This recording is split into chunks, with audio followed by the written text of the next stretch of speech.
Detský denný stacionár Korytnačka, Tatranskú mliekareň, ale aj múzeum v Kežmarku. To všetko navštívil minulý piatok predseda Prešovského samosprávneho kraja Peter Chudík a my sme boli pritom.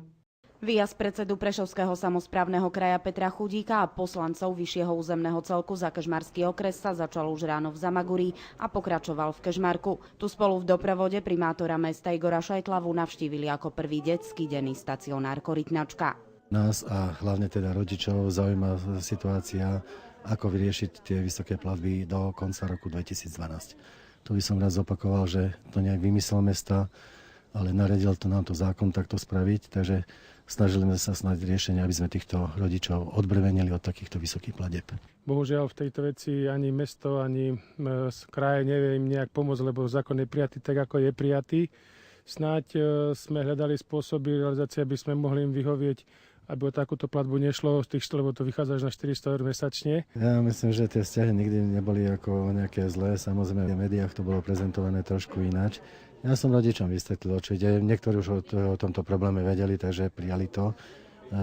Snažil som sa aj uspokojiť s tým, že teda budeme hľadať a zrejme aj nájdeme riešenia. Dostali sme určité prísľuby a budeme mať také rodičovské združenie, dohodneme sa všetci a uvidíme jak.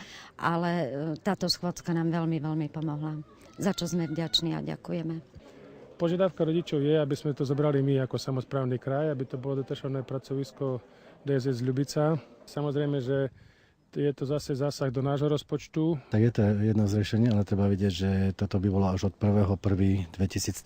Je tam ešte dosť jeden špecifický problém, a to je špeciálna škola, čiže detašované pracovisko tejto špecializovanej školy. Je toho dosť ešte, ale pokúsime sa od 1.1.2013 to riešiť. Druhým miestom návštevy Petra Chudíka v Kežmarku bola Tatranská mliekareň. Trošku sme videli tú výrobu v nejakých číslach, koľko nakupujú mlieka, koľko mlieka spracujú, 90 miliónov litrov ročne, čiže je aj o firmu, ktorá robí kvalitné výrobky a v podstate môžem povedať, že môžeme byť hrdí, že takúto firmu máme.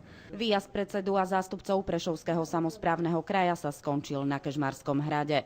A tu nás som možno asi 5. krát, po akej dobe, rok a pol asi.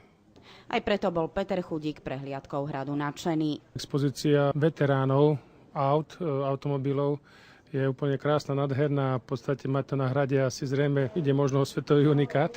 Možno je to aj tým, že je to jediný hrad v Strednej Európe v centre mesta. Samozrejme, pozerali sme aj na strechy, ktoré sme opravovali z časti z našich peňazí a z časti aj z európskych peňazí, aj tu v tejto Hladomorni, a kde máme krásny výhľad na celý Kežmarok. V prvom rade ide o dokončenie opravy striech na Ochozách. Schválili sme 120 000 eur, pani riaditeľka ešte teraz pýtala nejakých ďalších 20 000 eur na podlahy. Asi zrejme sa pokúsime aj tento problém vyriešiť. No to však nie je všetko. Najdôležitejšie asi bude odvodnenie celého hradu. Keď príde návštevník, tak si všíma, že v podstate tie mietky trošku pukajú a že tie mury sú vlhké.